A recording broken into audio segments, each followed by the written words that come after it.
Before I introduce our next guest speaker, I just want to make a comment, something that I'm getting out of this, some of the information I'm getting out of this conference.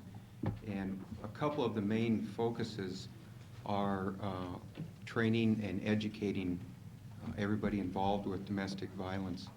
And something interesting happened last night while I was watching TV, flipping through the channels like I do about every 30 seconds. I went to court, I flipped it to court TV, and I just happened to catch a reporter interviewing a judge, and I don't mean to pick on any judges, but she was saying what a travesty it was to have to drop a case of all the time and the money and energy it took to have to drop it because the victim wouldn't cooperate or prosecute or give a statement. So ignorance on domestic violence is alive and well. Excuse me. The next person is, our guest speaker is Rob Brown. He's an Assistant Attorney General assigned to the Montana Law Enforcement Academy and the County Prosecutor Services. Prior to joining the Montana Department of Justice, Rob was a senior partner of the Brown Legal Group and specialized in criminal defense litigation. Rob holds a Bachelor of Science in Law, a Master's of Forensic Science, and a Juris Doctor, all earned while employed as a police officer and a deputy sheriff in Southern California. Rob's 16-year police career covered a wide variety of assignments, including not only patrol, but investigations and SWAT. Rob was also a certified EMT and is currently a deputy coroner for Gallatin County. Rob's duties at the Academy include coordinating and/or instructing in all legal and forensic programs. Rob and Mark Murphy, another Assistant Attorney General, just completed Montana's first successful bodiless homicide prosecution, and the first time DNA evidence has been used in a criminal prosecution, which is very impressive. Rob is also a licensed attorney to practice law on several Indian reservations, and he is a professor of law at MSU. Ladies and gentlemen, Rob Brown.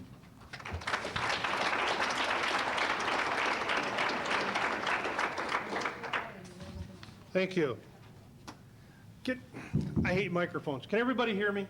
Yes. I've never been accused of being soft-spoken, so let me do it this way. What I'm going to talk about today is the Montana statute dealing with domestic violence. We have two primarily that I'm going to talk about. Number one is the domestic abuse statute, but another integral part of the system is the stalking statute. And so we're going to talk about that as well. It's kind of an offshoot of the domestic violence statute. The view that I'm going to give you is my perspective.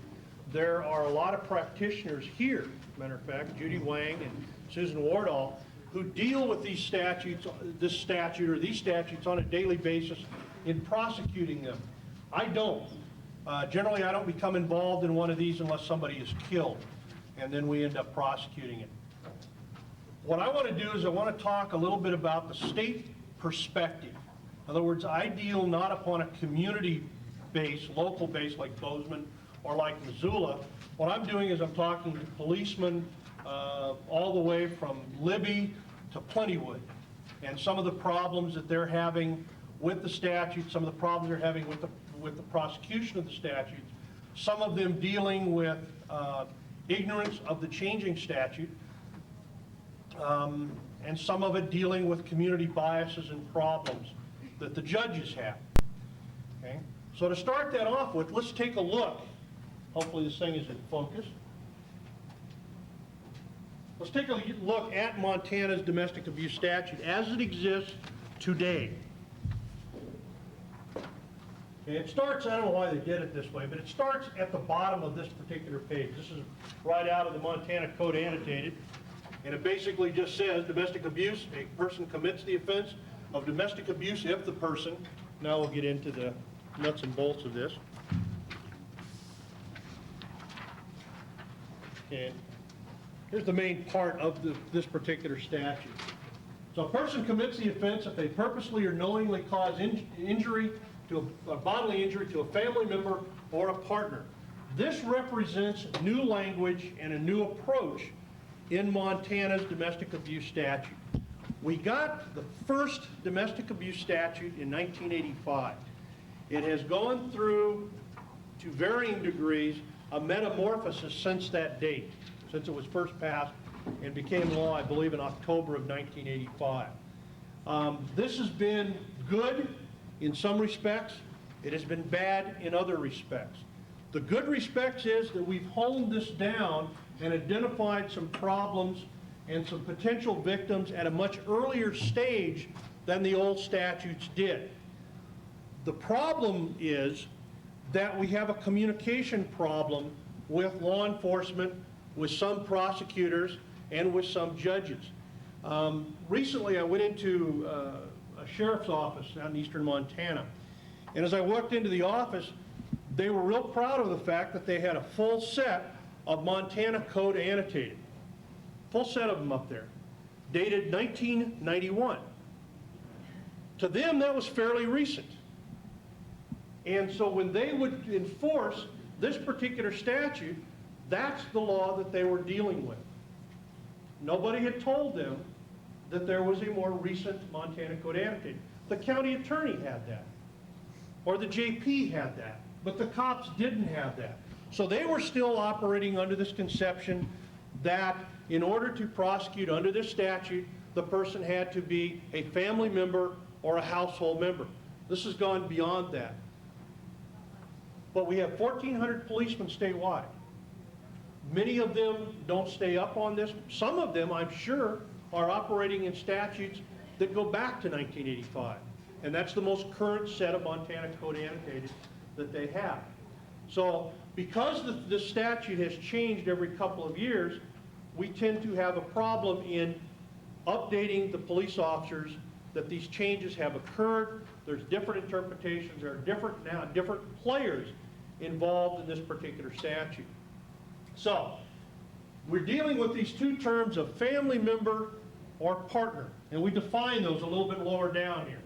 If you look at 2 subsection A, family member means mothers, fathers, children, brothers, sisters, or other past or present family members of a household.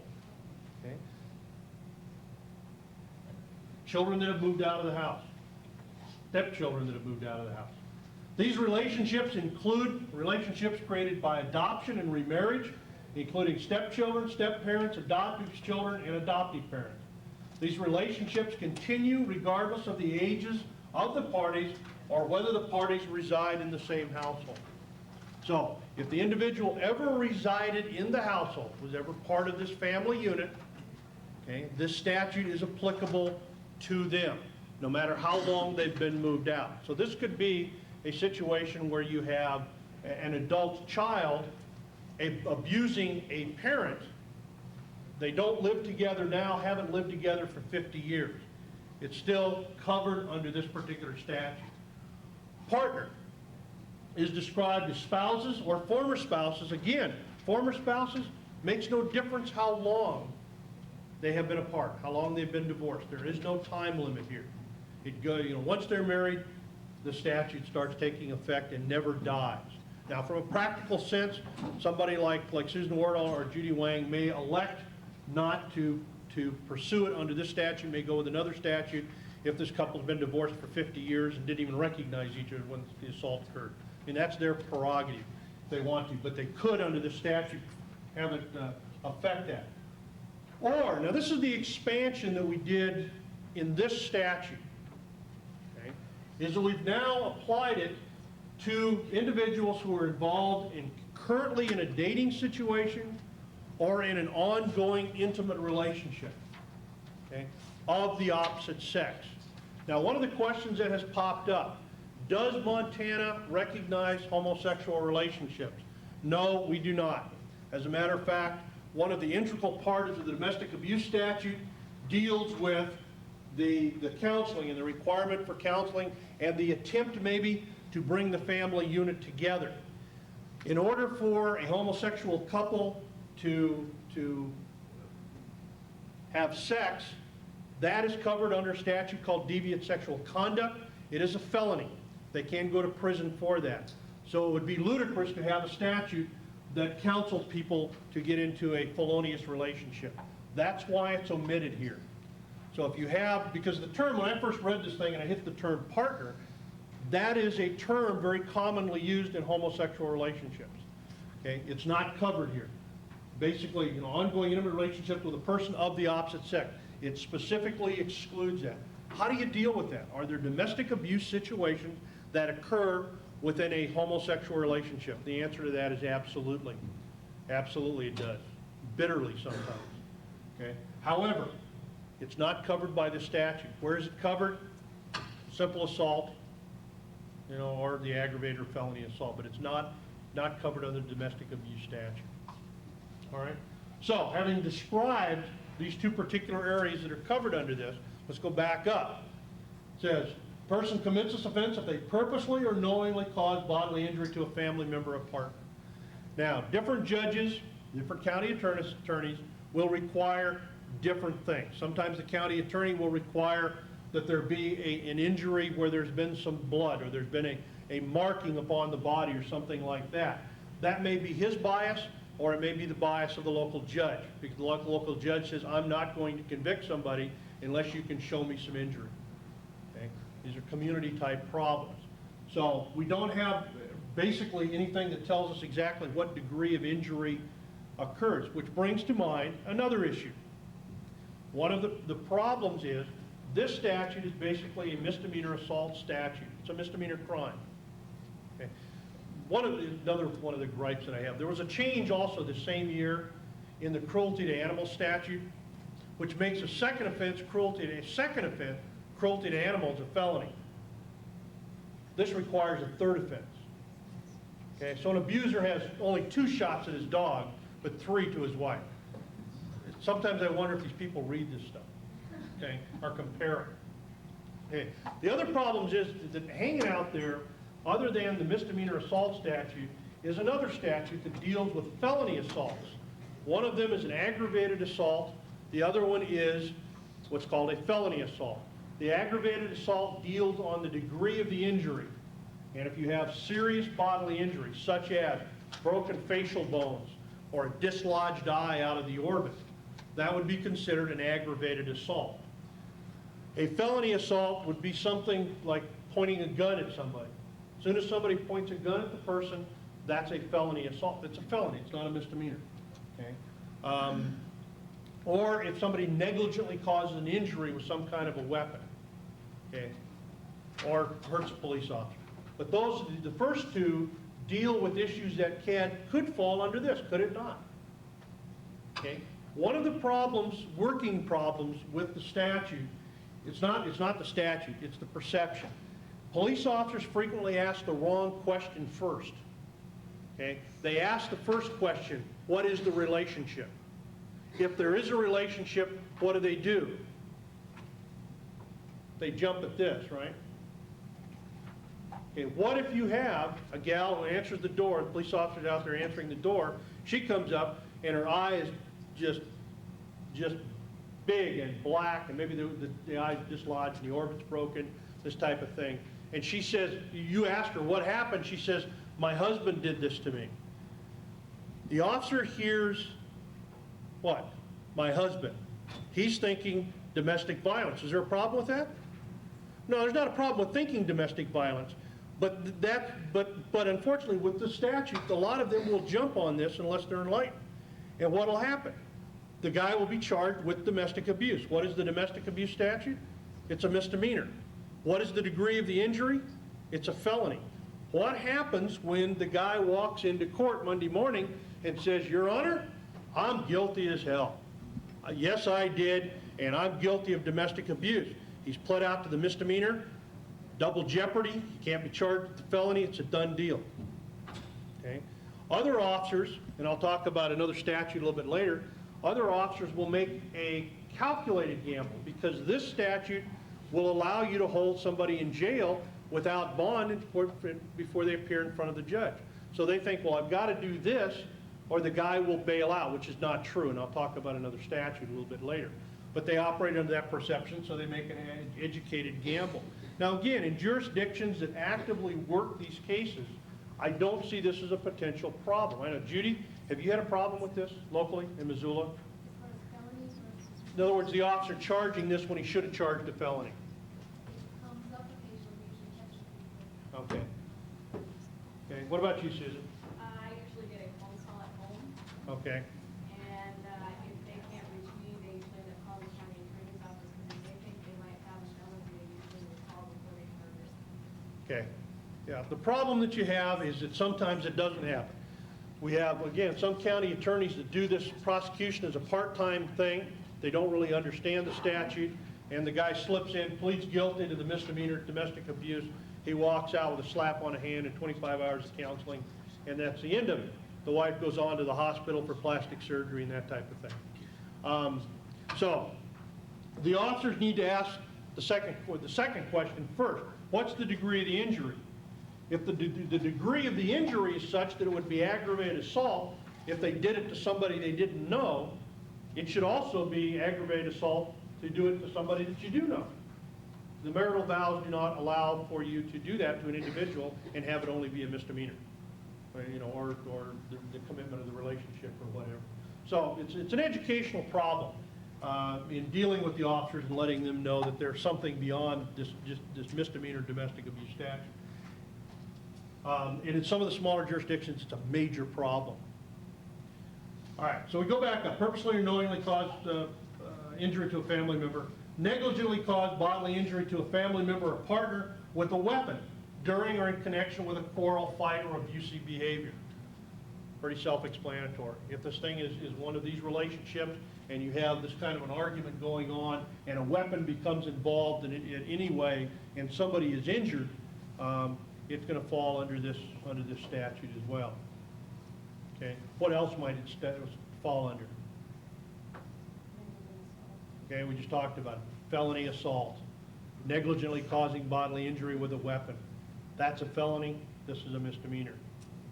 Okay.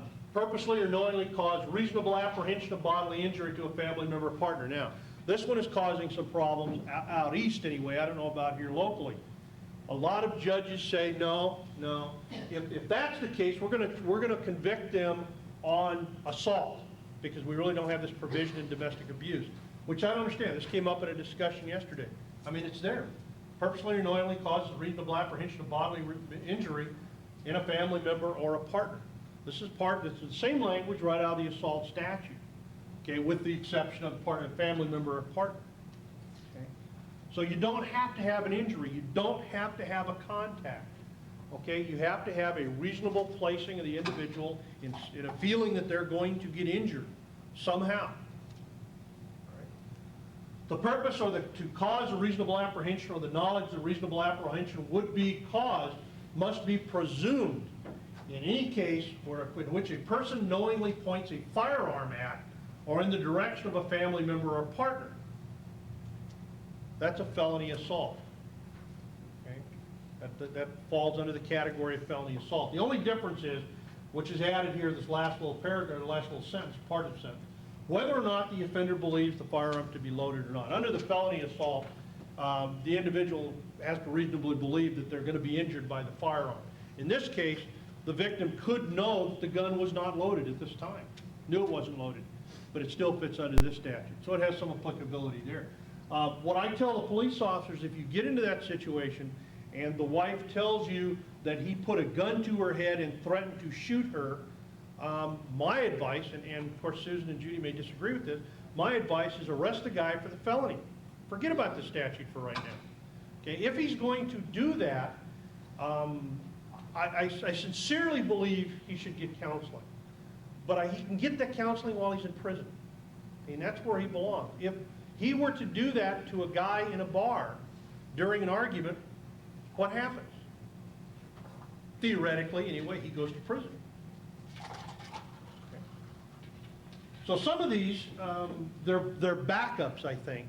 But I think that my advice to the police officers is always, if you can justify the felony arrest, if the provisions of the felony are there, then arrest them for the felony. Now, what can happen is the county attorney can take a look at this and take a look at the circumstances and talk to the players, and he or she can reduce the charges. Okay, that's their prerogative. And they can say, look, we don't think this really fits as a felony assault because the victim was aware that the gun wasn't loaded, the gun was never loaded. Matter of fact, she unloaded the gun beforehand, so she knew it wasn't loaded. So we don't think this fits, which is fine. But the guy doesn't walk into court Monday morning and plead guilty to the misdemeanor. Okay? He might walk into court Monday morning and plead guilty to the felony if he's really stupid. And if that happens, so be it. Okay? But under the felony statutes, under the two that I've described, the felony and aggravated assault, there is no provision for the counseling unless, you know, the court orders as part of a suspended sentence or something like that. Okay? The only one that we have with the counseling is in here. Right? We have a person convicted of domestic abuse for the first or second time shall be fined not to exceed $1,000 or be imprisoned in the county jail for 1 year or both. This has gone up. I think that we had it as a three-step progression, which was 6 months, $500 for the first time, $1,000 a year for the second time, and then it became a felony, and we just boosted the first two up to the high misdemeanor. A third offense or a subsequent offense is punishable as a felony with a minimum of 10 days in jail and a maximum of 5 years with anywhere between a minimum of $500 to $50,000 in fines. Okay, that's what can happen over this. However, we are running into situations in some of the other counties around where the judges aren't buying this third or subsequent offense, and they find some way around that, and we end up with multiple misdemeanor convictions. All right. Now the other issue, and I think, I don't know, Judy, kind of keep me honest on this. Is there a move now to change this 25 hours? Is that we gonna possibly see that this year? The proposal is to be an evaluation or a counseling assessment prior to the counseling. Counseling is recommended by a counselor with 25 hours being the minimum for. Yeah. What we talked, I think Judy, I think you and I talked about this one time too, is that the 25 hours that are required here over a 6-month period, and I think most of the counselors in the audience agree, in 25 hours you may be able to identify this guy as an abuser. I mean, that's really all that's going to happen in 25 hours. Would anyone disagree that you probably aren't going to impact this individual to a high degree in 25 hours? Is there anybody any counselor that would say that you could do it in 25 hours? Sometimes. Okay, under what circumstances? He has a really positive attitude, he really wants to change, he's Okay. sincere, and that's pretty rare, but I've seen it happen. Okay. Yeah, a longer jail sentence often helps a lot too. To start with. When they Yeah. start Oh, out. yeah. And that's one of the other issues that's come up in some of the discussions that I've heard around here and over drinks and whatnot last night, is the fact that a lot of times the courts won't bring these folks back in. Where you have an individual who has been charged with a sex crime and they are ordered into sex offenders treatment program, generally those folks are going to go. Why? Because if they don't go, their suspended sentence is going to be revoked and they're going to go to prison. For some reason, we don't have that twist on a lot of the folks under this particular statute. The judges are not so inclined, at least generally. We just have some misconceptions on whether they can do it or not. All right. The subsection 4A up here, which is the 6 months and 25 hours, does not prohibit the placement of the person convicted in another appropriate treatment if the court determines that there's no available treatment program directed to violent conduct of convicted person. So theoretically, if there is no abusers program, and maybe one of the underlying causes of the abuse is alcohol, the court is empowered to send the guy to alcohol treatment and satisfy this. Yes, sir. It was brought up yesterday that these are just the minimums that are set though, as far as 6 months and 25 hours at least, Okay. so there's no maximum? So that it's up to the judge's discretion on that, right? Okay. Yeah, that is the minimum, but do we have any courts that are doing it? Yes. Do we actually have some that are doing it? Good. They're in the minority, from what I can find. Okay, again, this is just statewide, and different jurisdictions deal with this different. See, you know, the fact is, from a historical perspective, we're not very far removed, less than 100 years removed, from the concept that wives and children are chattel. Okay? Chattel, I don't mean livestock. Chattel being property, personal property, like your dog, okay, or your car, something like that. And that what the husband or the father did is his prerogative as the head of the household, and not to interfere. We're not 100 years away from that. Okay? We still have some of that basic theory ingrained in a lot of people that we're going to deal with on a day-to-day basis. And that's cops, that's lawyers, and that's judges. So we're going to have some variation in the interpretation of this statute. All right. The other requirement into the statute, or the other ability in the statute, is that if there is some treatment on the part of the victim, that the court can order that the defendant pay for those expenses. That's essentially the domestic abuse statute as it appears on the books today. But as I indicated, there are going to be some changes, I would assume, this year, and we're going to refine it yet again.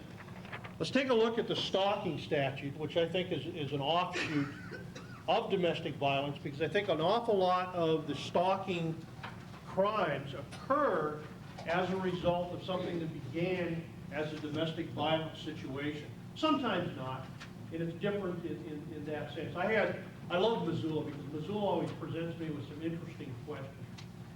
They had a problem here. The stalking statute just came about at the university. So I got a phone call, and they wanted to know if this fact pattern fit into this statute.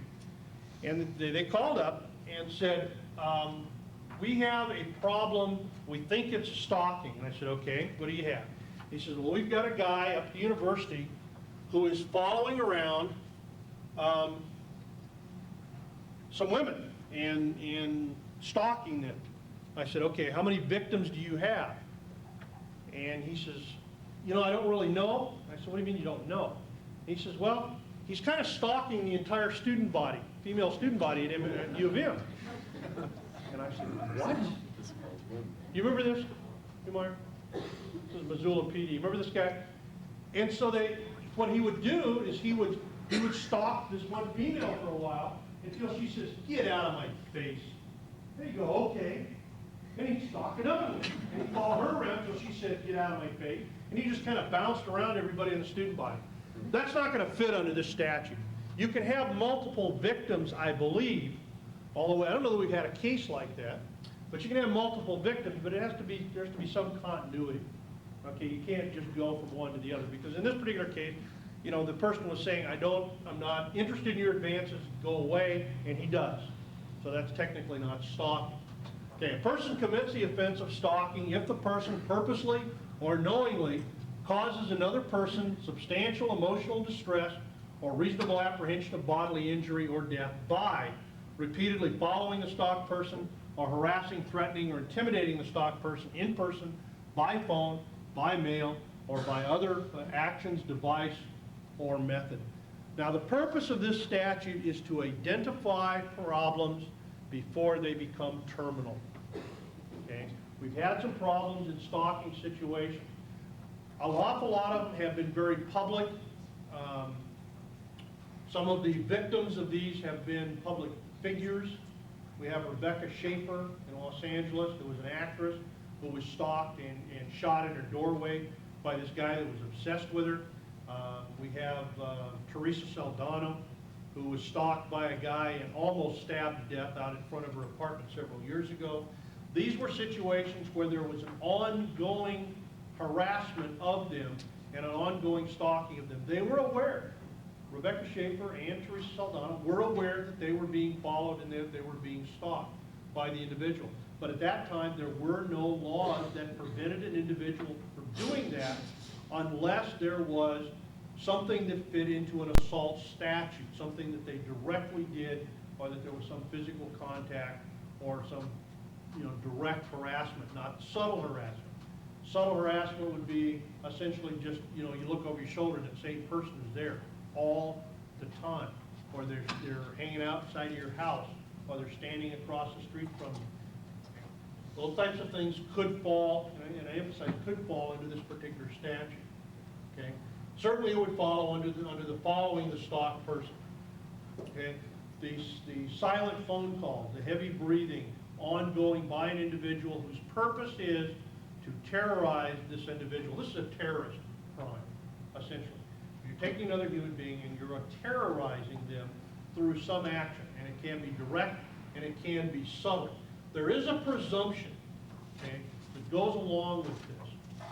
Down at the bottom, attempts by the accused person to contact or follow the stalked person after the accused has been given actual notice that the stalked person does not want to be contacted or followed constitutes a prima facie evidence that the accused that the accused person is purposely or knowingly following, harassing, threatening, and intimidating the stalked person. It gives you a presumption. Now, what is actual notice? Well, the victim can say, I went to the person and I said, get out of my face. I don't want to see you. I don't want you around, something like that. That's actual notice. Another form of actual notice would be a TRO, temporary restraining order, preliminary injunction. Anything like that gives the individual notice. If he continues, there is a presumption, essentially. A presumption that he's doing this for the purposes of harassing, threatening, intimidating the stalked person. At least that's Brown's interpretation. Anyway, so that essentially is the stalking statute. There are some other provisions dealing with the ability to get TROs and that sort of thing.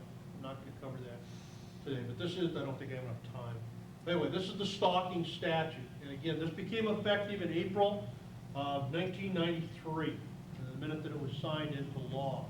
And we've had several very successful cases on this, and I think all of those cases are now up on appeal, so we should get some direction from the Supreme Court.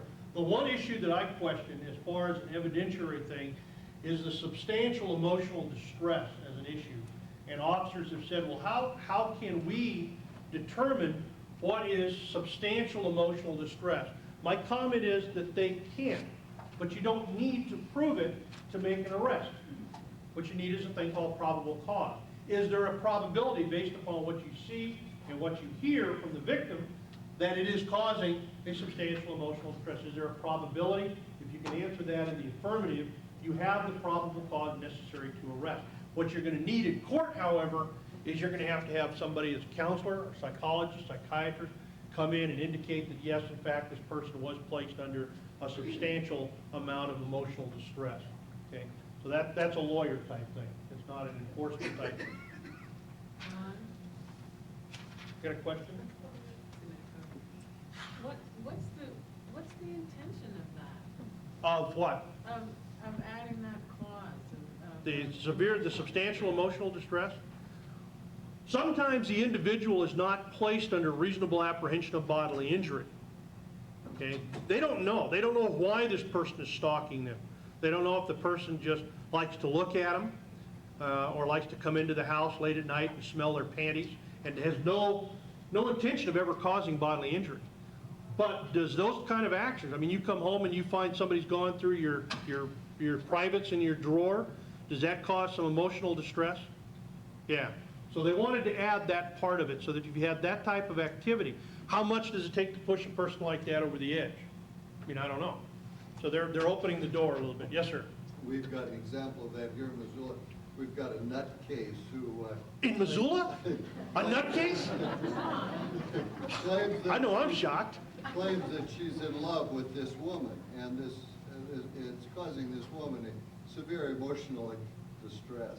And she knows she's never going to be hurt by this person, but it's causing her a lot of trauma, and so she got Sure. TRO on it.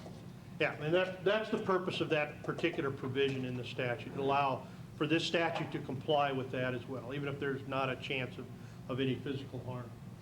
Okay, some of the other elements that we need to talk, any other questions? Right, yes, ma'am. Does a person, if a person is coming from another county, like say coming from Helena to Missoula to follow somebody around and of a friend who was with the man, she was with him and she's been separated from him, she's been married to another man for 12 years, but it's been a long time she's been separated from him, and they have some arguments over some Raggedy Ann and Andy dolls that she had. She came home one day and found like 25 balloons tied to her apartment door with a Raggedy Ann and Andy card on it. And she's seen this guy in a car outside of her apartment, like 3 or 4 different vehicles. She came out of the university to go to her car and found a big bouquet of flowers with nothing that she can take to a police officer and say, I know this is him because this is his writing, you know, or, you know, he signed this card or anything. But there's things there, little things that she knows could have only come from him. In other words, can you prosecute the stalking in between counties? Yeah, Absolutely. She knows he lives in Helena. And No she's problem. worried about getting a TRO. It's a state law. It's a state law. It's enforceable statewide. What you end up with is the question would become, does Dusty Deshaw's office prosecute here in Missoula, or does Mike McGrath's office in Helena prosecute? And it's really, the two of them will work it out, trust me. Well, the stalking's happening in Missoula, Okay? but she thought maybe they couldn't. All right. Just- Then Deshaw would do it, but they're able to use all of that evidence. I don't care where the guy lives. That's unimportant. Yeah. Well, what years did these statutes come out? This is 94. I'm sorry, what? What year did these statutes come out? 93. Yeah, this became effective in October of 1993. So we have a legislative session every odd year. And so we have another one starting in January. And again, the statute will probably change as of October of 95 to some degree. Okay, two of the things, and this really has to do with the cops, two of the things that have to be done in these domestic abuse or domestic violence situations. First of all, the officer is required, if he is responding to a domestic abuse or domestic violence call, he must document that call, one way or the other. If he arrests the individual, which is the preferred response if the probable cause exists to believe the crime has been committed, he writes an arrest report. If he chooses not to arrest the person, maybe he doesn't believe there's probable cause to arrest him, maybe he doesn't believe that the incident occurred at all, he still has to document it. There is this requirement, okay? This really is the requirement to write a report when no arrest is made. There are two reasons for this. Number one, you want to document these allegations, always. You want to have a repository for this documentation. It would show ongoing criminal activity. The other one is that policemen, I speak for myself as well, policemen inherently don't like to write. They don't like to write reports. Okay? What this does is it forces the issue. It says you're going to write a report. No matter what you do, you're going to write a report. And I think, at least subconsciously, I think this was why the statute was put in. The other thing that they are required to do by statute is this 466602, which gives the victim a list of options. Okay? Basically, just starts, you are the victim of domestic abuse. The county attorney's office can file criminal charges, etc., and it goes through that. They are required by law to carry those things in their vehicle and to give those to each victim of domestic violence. Okay, and I think the vast majority of departments comply with that.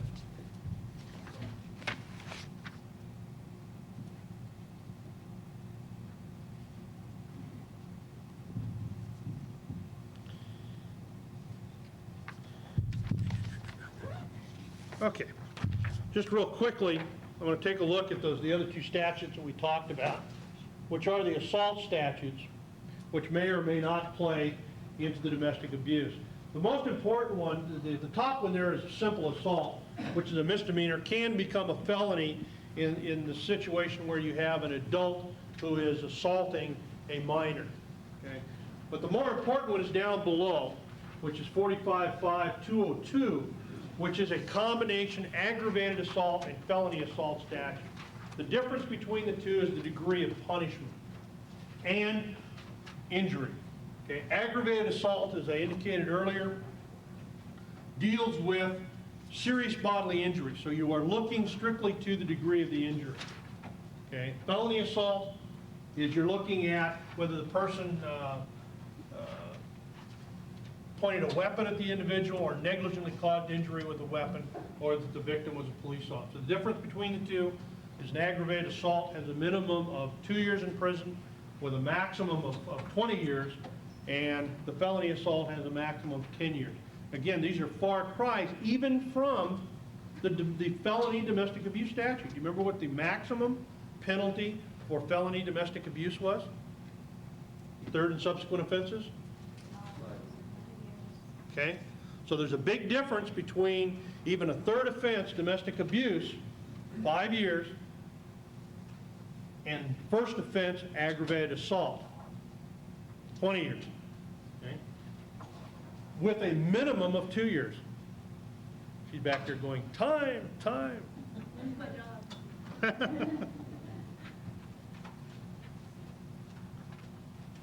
Okay. Do I have any questions on this? It's essentially covered. Yes, sir. If you focus on sub 3 and 4.1 for a second, that's something that's in color periodically and not everyone will be familiar with the provisions. Okay, sub 3. If the victim is less than 14 years of age, that one.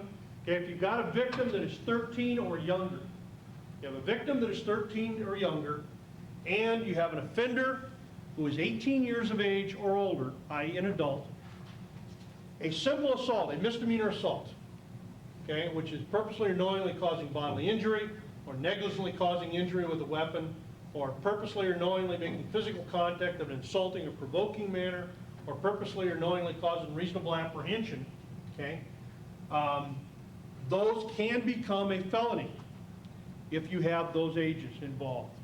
Okay, so what would normally be a misdemeanor, those are generally misdemeanors. If you have an 18-year-old victim and a 22-year-old suspect, it's a misdemeanor. But when you have a 13-year-old victim and a 19-year-old suspect, he can be charged with a felony. Okay, that's your sub 3 under that. So essentially we have 5 assault statutes. Okay, and we have domestic abuse, we have in these 3, and then the felony aspect of that. Okay, any other questions? Yes, ma'am. Where does bodily injury without a weapon enter into the picture? You know, some people, when they're very angry, can be very strong and do a lot of damage. If they do a lot of damage, that's aggravated assault. Aggravated assault, the issue there is not what the mechanism of the injury was. In other words, how the injury was caused. What about choking? Same thing. Aggravated assault? Yeah, I mean, if you cause severe, and again, it has to be serious bodily injury, or reasonable apprehension of serious bodily injury. That makes it a felony. You follow? Look at sub B there. That has to be with a weapon. Reasonable apprehension of serious bodily injury to another by use of a weapon. You may be stuck in that situation with domestic abuse if there's not a serious injury. I mean, that's the key. Now, if you can show, however, I mean, the person's got you down on the ground, they've got a chokehold, you're going out. The only reason that they don't kill you is if somebody pulls them off. Is that domestic abuse? No, that's attempted deliberate homicide. Okay? You can charge under that as well. Again, it's up to the prosecutors here as to whether they want to pursue that or they go to domestic abuse or something like that. At the very least, it's domestic abuse. At the very least. But I think there's some greater charges. Okay, any other? Yes, ma'am. Yeah, Casey was saying in California, whenever there's domestic abuse and children witness it, that they charge the parents with child endangerment. Yeah. Yeah, I don't know. Any hopes of having anything like that? Actually, Judy's probably the one that can respond to that better than I can. She's the one that's into the legislation changes. I don't know, Judy?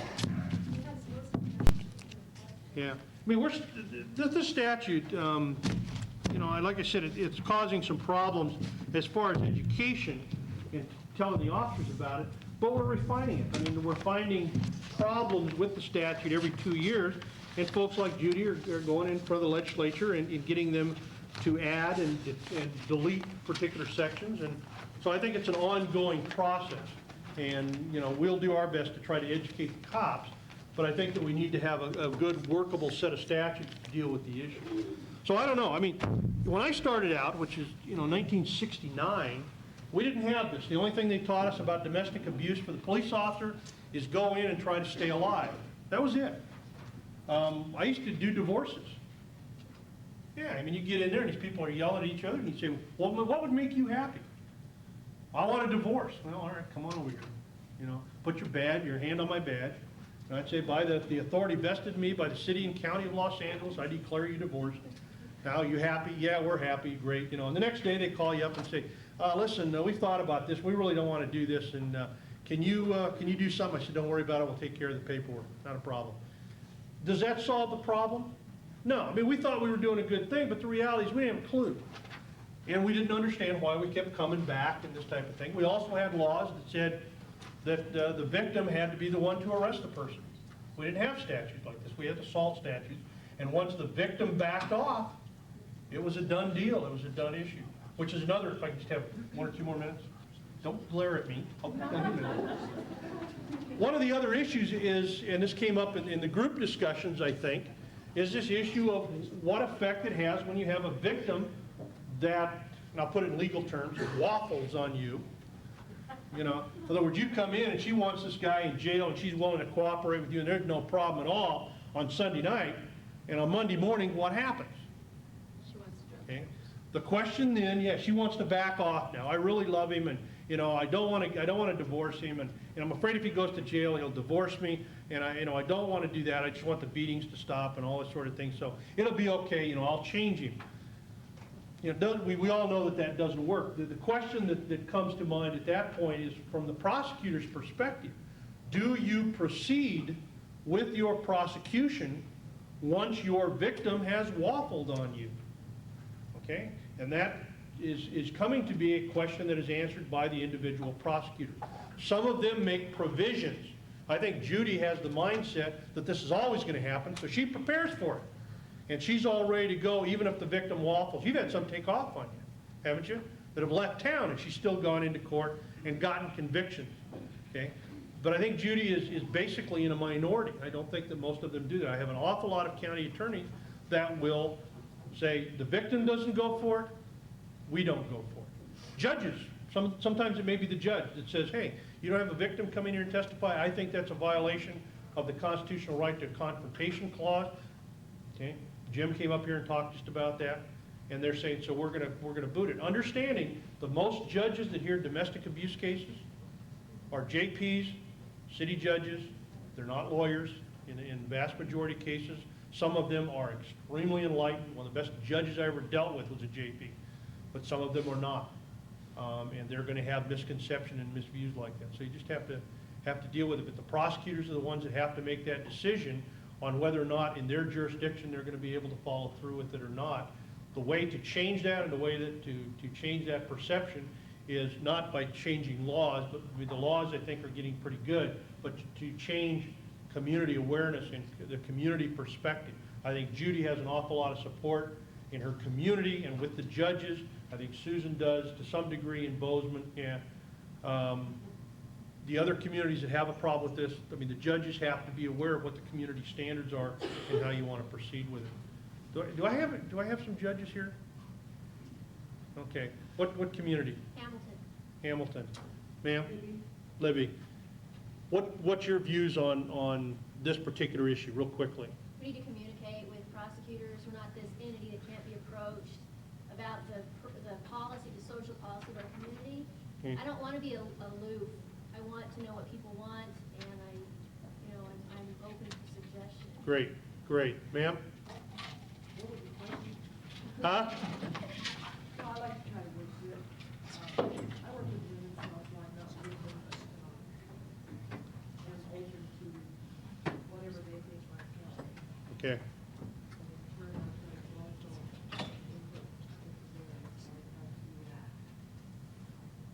Just like that, I don't see the problem with it. It's there, it says Right. not less than, and that's what I mean. Okay, would you agree, though, with what I had said about the majority of the judges, some of the judges anyway? I did not know. Okay. I go out and train new Mhm. judges in western Montana, and that's a priority that we are consistent. Good, good. And I think we have to be accountable. If we're not following through with, when we're notified there's been a noncompliance, nailing them, there's a rift, Okay, serious one. good. Well, I'm glad to start seeing some of the judges coming to these types of things and listening. You were at the one in Libby, as I remember, a couple of years ago, weren't you? That I talked at, maybe not. That's been, I don't know. My days are running together. Yes, ma'am? I just want to make a comment about the new statute as it is, that excludes gay and lesbian relationships, and that I really think that has to change, because people in those families or those domestic relationships are not going to come forward for help in any way until that deviant sexual conduct law is changed. And I would just encourage people to support and encourage your legislators to recognize the need for this. That's a whole different issue, and people probably don't agree with you. The fact of the matter is, under the current law and the way we've got to deal with it, that's the law as it stands right now. If it changes, fine. That's what I'm If it doesn't, yeah. That changed. But that's a whole different game entirely. No other questions? I got a note back here says, Casey's got to catch a plane. You're done, Brown. You're done.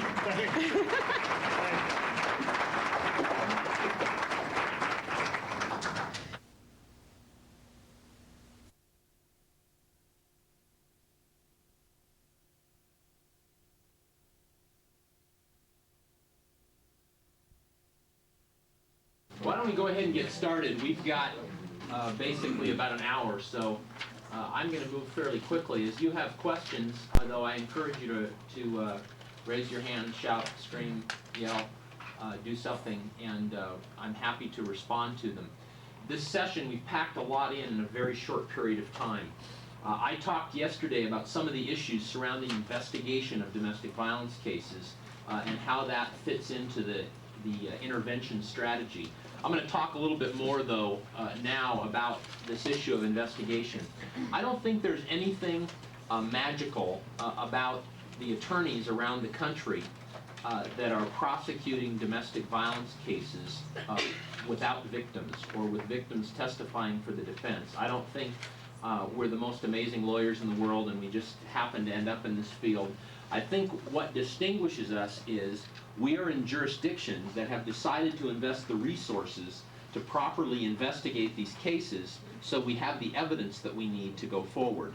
To give you a sense of this, when I first started in 1985, literally 40% of the cases that we were filing in domestic violence were going to trial. 40%. That's a frightening number for any of you who are familiar with the backlog in a prosecutor's office or in the criminal justice system. Today, less than 3% of our cases go to trial, and we have about a 1% dismissal rate in our caseload. So we are getting guilty pleas in the vast majority of our cases now. And the reason, again, is because of good investigation. It's because we've invested the resources to work up these cases.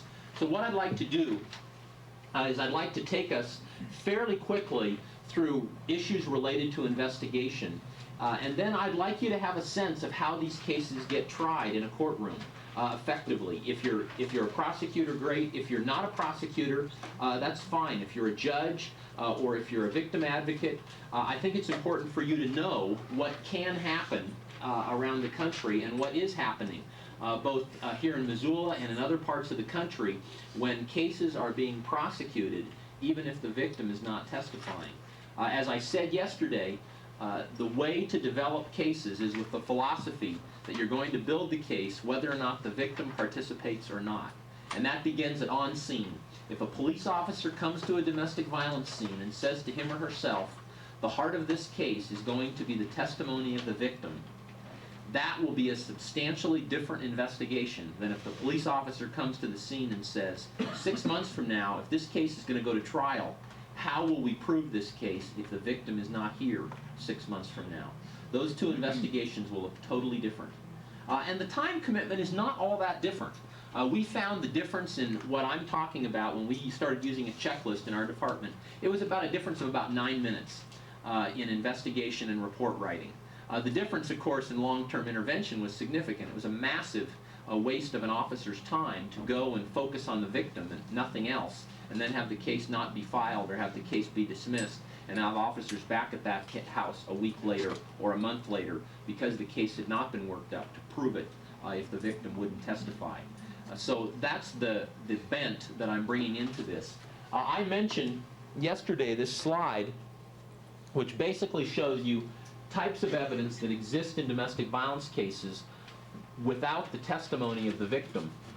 I'm going to talk about photos because I'm going to run through quite a few photos in a few minutes. If you remember nothing else that I've said in this entire conference, please remember that the heart of proving domestic violence cases is photographs and follow-up photographs. That's the most significant piece of evidence that exists, other than admissions by the defendant. It's photographs. And those that work in shelters and work in advocacy programs know good and well that you have to take photographs 2 days later and 5 days later and 7 days later and 3 weeks later. That's not the way most law enforcement agencies work because of our volume. We're there at the scene, we're making our decision, we're processing the case is off our desk now and it's to the prosecutor's office and we're done with it a few days after the incident, hopefully. If we're doing that, though, we've got a problem. There's no follow-up photo. And what she looks like day 1 is not what she looks like day 20 if there's significant violence. And I want to talk about that in a minute. 911 tapes. I'm going to be playing an extended 911 tape in our closing session today. But we review in my unit literally about 350 911 tapes a month now. We review every 911 tape in every domestic violence case where a 911 call is made. And if you have a 911 system in your county that is recording 911 calls, the prosecution protocol or law enforcement protocol has got to include reviewing those tapes, even if it's a hang-up call. There was a time when we didn't review hang-up calls. We'd read the police report and we'd say, you know, there's no mention that it would be a good 911 call, so we won't even get it. And of course what we found is that those 911 calls, the hang-up calls, are often, at least for a moment, an open microphone into the house, into what's going on during the incident. And in fact, I'm trying a case right now, goes to trial in 3 weeks, where the 911 tape is literally the best piece of evidence I have. I have a victim who is drinking, I have a suspect who is drinking, I have a one-on-one with no other witnesses, but I have a 911 call, a hang-up call from the victim. She dialed 911, there was an open line for a split second, and there was a hang-up. But then the 911 operator called back, and he answered the phone. And he said, I'm sorry, operator, no, there's nothing wrong here. Our son was playing with the phone, and we've got automatic dial, and he accidentally pushed the button for 911, and that's why you got called. No, everything's fine here. I'm really sorry to bother you. Problem is, they don't have kids. Becomes a fairly significant piece of evidence in our case. What the outcome of that case is going to be, I don't know. It's a very messy case. But the 911 tape, the hang-up call, becomes incredibly significant. So if you have a 911 system, and if calls are being recorded, you have to have them. The printouts are also significant.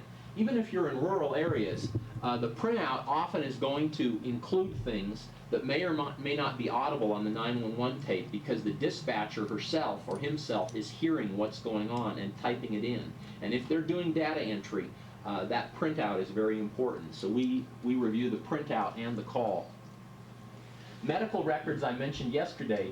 Paramedic run sheets. I didn't realize this till about 4 years ago, but generally by law all over the country, paramedics or private ambulance companies or fire departments who transport someone have to fill out a run sheet on the transportation of that victim.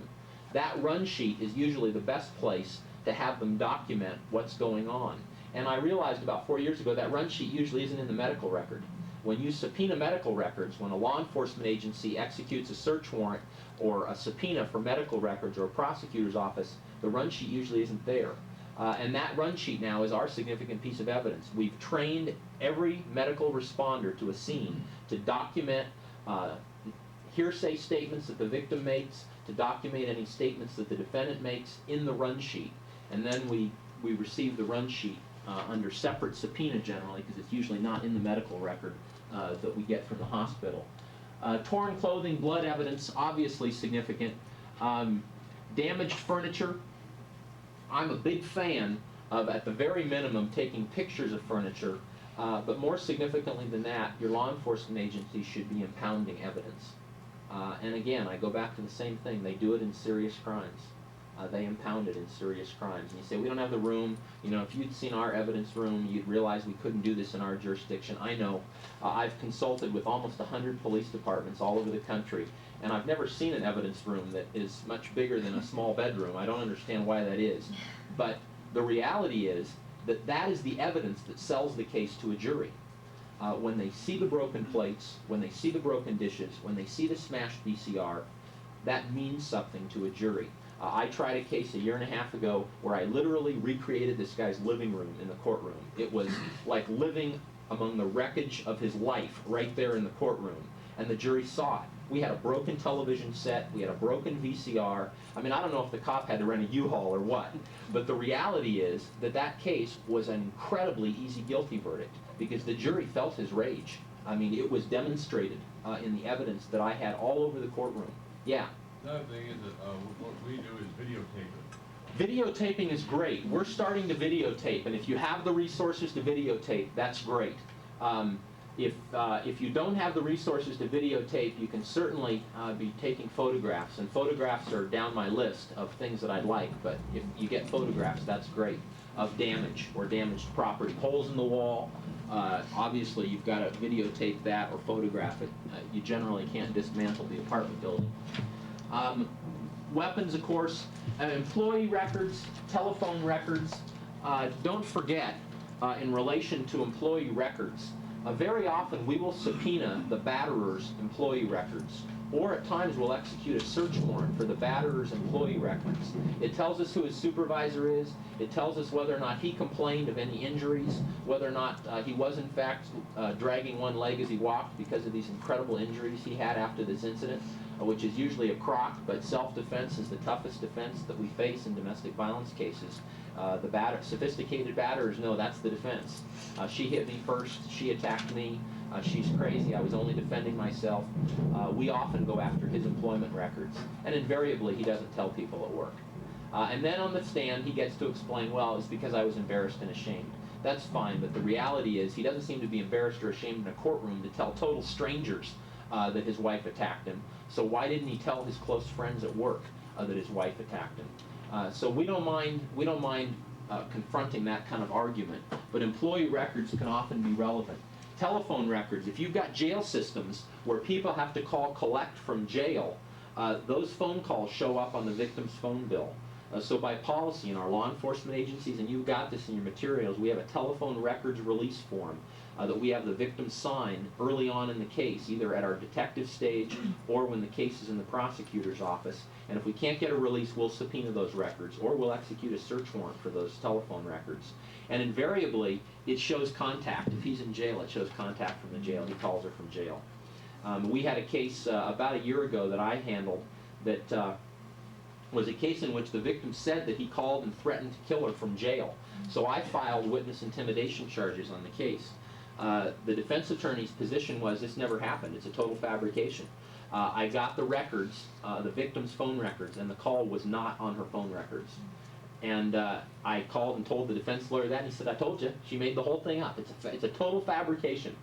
And literally, I sat in my office one afternoon with my secretary, and I said to her, if the call really was made, how did he do it? Because from our jails, you can't call any way but collect.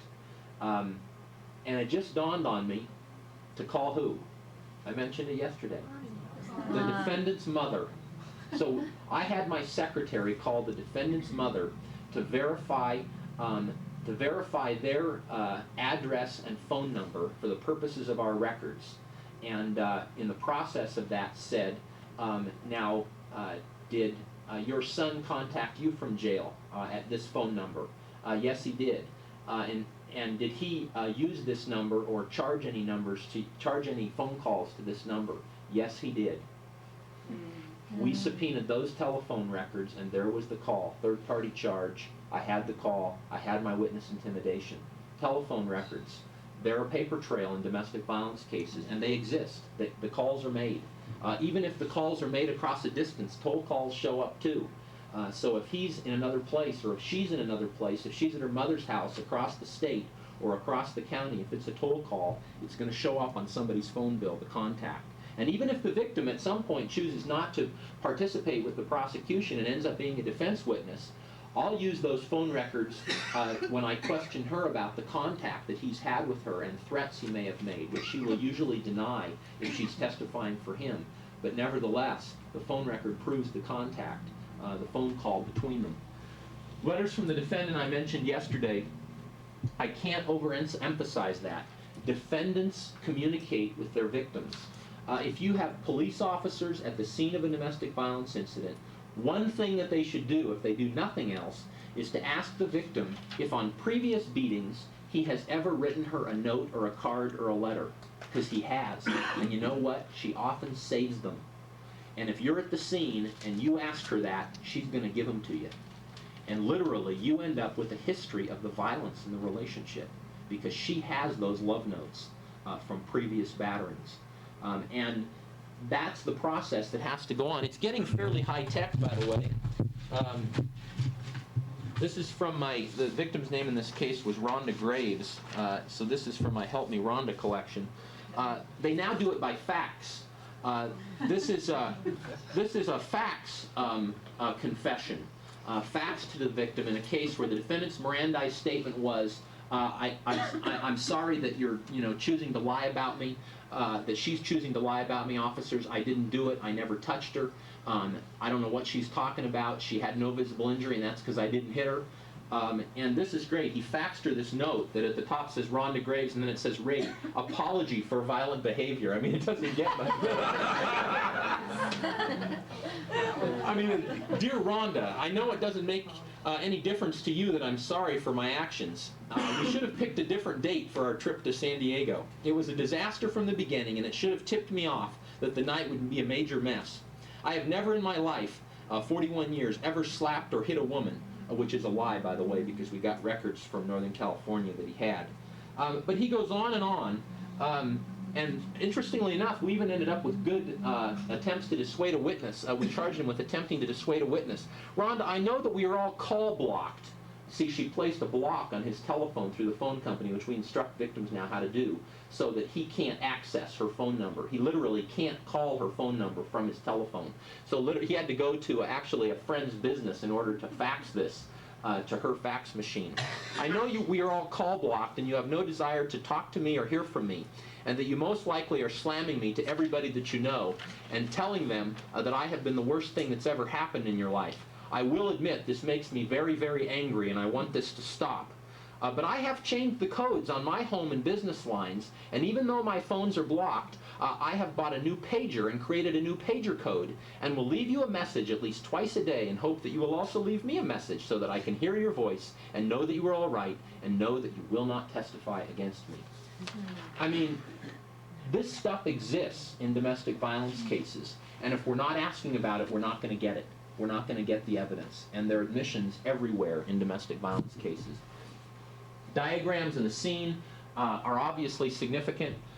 If you've got a situation where an officer can give a quick sketch in a report of what an apartment looks like, that's a huge benefit to the prosecution because I may never get into that department post-incident, particularly if the victim is still in the relationship, they don't want us involved in the relationship, they don't want us to intervene.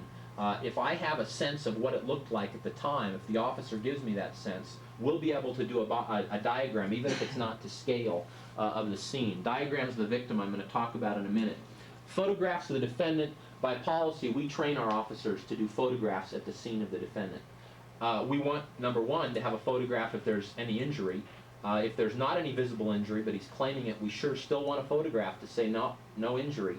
And we want to see what he looked like that night, because he never looks that night what he looks like in court 6 months later.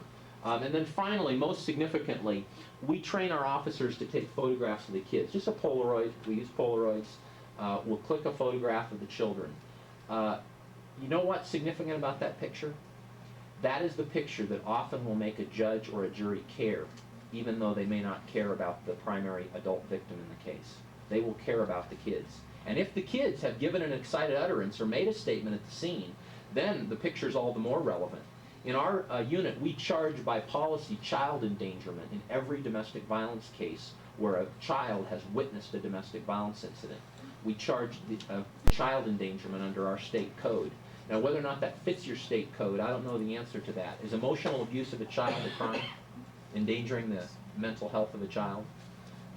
We had to pass that statute about 3 years ago, and we passed it specifically for domestic violence situations. We passed it for situations where children are witnessing violence in the home. So we now charge it. That makes it relevant that the kids were present, and it makes the picture of those children relevant. So I can show that picture and say, Your Honor, these are the kids trapped in the middle of this violent situation. And suddenly, at a bail hearing or at a trial, the judge or the jury is going to care more than they would have otherwise cared in the situation. So we take photographs of the children. I want to run through a couple of things related to photographs. Just one other slide here, though, about the basics. And I'm going to talk about this afternoon in our closing session. At a very minimum, you have to have a prosecutor's office protocol on domestic violence, and that should be a public document. If your prosecutor's office in your community doesn't have a written protocol on domestic violence that's available publicly, you should demand one. And if you have to create a coordinating council or a task force to be an entity to ask for that, great. But every prosecutor's office in this country should have a written protocol on domestic violence. It's being taught by the National College of DAs. It's been called for by the National District Attorneys Association. The leadership of both of those organizations have said every prosecutor's office in America should have a written protocol on domestic violence that's publicly disseminated. And we sure do. Our protocol is in your materials from my unit. We give it to everybody. We give it to the media. We give it to shelters. We give it to victims and survivors if they ask for it. The public defender has a copy. It's not our internal filing guidelines as far as what our offers would be on various types of cases. What it is a statement of what we need to file a case. If we do file a case, what are our disposition policies? Will we dismiss if the victim doesn't want to testify? What will happen if the victim is subpoenaed and she doesn't come to court? All those kinds of issues are addressed in that protocol. And that protocol forms the basis for the criminal justice system intervention. You also have in your materials our law enforcement protocol for San Diego County. As is true in a lot of jurisdictions around the country, small and large, jurisdictions are adopting written law enforcement protocols that say what the 911 operator is supposed to do and not do, how the call should be dispatched, what on-scene investigation should look like, what follow-up investigation should look like, what should be going on in relation to any interactions with the media or with private shelters, for example. We have a written protocol on how law enforcement agencies interact with shelters. All of that should be in writing, and it should be created in such a way that both sides have some input as varying sides of the community, whether it's therapists, whether it's law enforcement officials, whether it's the shelters, because so many issues come into play there. And by the way, this protocol is not only the protection against liability for police departments, because if you do this, I can almost guarantee you that you'll never be found liable. But on the other side, it's accountability for police departments, because if you don't follow the protocol, you may be subjecting yourself to liability. And some departments that I've consulted with around the country say, well then, gee, I guess we shouldn't have a written protocol. What's interesting is that until the last 2 years, every major lawsuit in America against a law enforcement agency for violating civil rights of a battered woman have been offices that don't have written protocols. What's happening very recently, and we have one of the cases in San Diego, one of our departments has never allowed us to do training. It's a very small department. It's never allowed us to do training on domestic violence. They're now settling a multi-million-dollar domestic violence lawsuit against in a situation where a 12-year-old son killed his father who had been battering his mother after repeated times when this agency had not effectively intervened. And the best evidence against them is going to be the protocol that they did not follow. So that is going to happen. But the reality is that protocols often provide protection for law enforcement because they say if you do this, this, and this, you are within your duties and you are doing what's expected of you by law. Finally, complete investigations. The investigation has to include child witnesses. It has to include neighbor witnesses. Child witnesses, as an example, are the best witnesses in domestic violence cases. And if you're not hearing of police reports in your jurisdiction that describe child witness statements in a large percentage of cases, there's something wrong. The most recent study was done in New York in 1992 that found that children are present in 68% of all domestic violence incidents. 68% of the calls responded to in upstate New York in the study period of 2 years, there were children present at the scene. When we first started our intervention effort in 1985, I saw child witness statements in a police report maybe 5% of the time. And now I see them a little over 50% of the time. Children are there. And contrary to the perception of battered women, children are seeing what's going on. There have been a number of studies that have found that often battered women, their perception of reality is not accurate during the violent incident. They believe the children are asleep in their bedroom, they're not hearing it, they were outside playing. That is not actually an accurate perception of reality. In the midst of their victimization and their crisis, they're misperceiving that reality. The children are seeing it, they are hearing it. And if a police officer at the scene in a uniform spends 5 minutes with an 8-year-old child alone, away from the batterer and away from the victim, and says, I'm here to help, tell me what happened, the child talks. The converse of that is if you're not requiring this as part of your complete investigation, if that child does not talk at the scene, that child will not talk in the criminal justice system. They may talk in a shelter setting, they may talk somewhere else, but that child will not talk in a criminal justice setting. So you have to have their statement from the officer at the scene. Once you have that statement at the scene, children later will talk. It's just a fascinating phenomenon. And the reality is, if you get child witness statements, those cases rarely go to trial. They just don't go. Because batterers know good and well through their defense lawyers that if an 8-year-old goes on the stand and testifies against dad, he's in huge trouble. The batterer is in huge trouble. So there are some issues there, which I'll talk a little bit about this afternoon in my closing remarks about protecting children in these situations. But I'm always going to err on the side of getting a child witness statement and being willing to let a child tell the truth and say what they saw in a courtroom. People say, well, that may put the child in danger. The child is already in danger. The child is already in a living hell. And allowing that child the opportunity to tell the truth and say what really happened, there's no more danger in that than there is in letting them spend 18 years of their life growing up in a violent home and living with all the consequences of that for a lifetime. So I'm always going to say let's err on the side of getting that statement from the child. I want to show you some photographs now, and I'll run through them fairly quickly. They're photographs that basically illustrate what I'm talking about when I talk about the incredible importance of photographs. First photograph, the police report said, quote, these initial photos are photos that were taken at the scene by our patrol officers. The first one, the police report said, quote, she had a bump and a cut on her forehead. But that's what she looked like at the scene. Now you say, well, that's not much injury, you know, that's just your basic misdemeanor domestic violence case. That's true, this was a misdemeanor domestic violence case. But when I tell you that the allegation was that she had been hit in the head with an open beer can by a left-handed defendant, that picture means something to you, doesn't it? You can see how he came at her and got her with the can, a full beer can, in the head. The bump and the cut doesn't mean a whole heck of a lot. The second one, the police report said, quote, she had a cut over her eye, unquote. But that's what she really looked like in the hospital emergency room when, actually in this case, the hospital took this picture, not the police officers, because we've trained every one of our hospitals and urgent care facilities in our county to take pictures at the scene. And we want the picture before she's cleaned up. We want the picture when she's bloody, when it really shows what really happened to her. And it's real easy to get hospitals and medical facilities to take pictures. You only have to say one word. Liability. That's all you have to say. Liability. If you don't take pictures, you're going to be liable if there was no way to intervene here. And you could have taken pictures and it would have allowed effective intervention. And they'll start taking pictures. And then they say, well, no, we don't want to have to be dragged into this. We don't want to come to court. You can do this in a pilot project, or you can just tell them to take it on faith.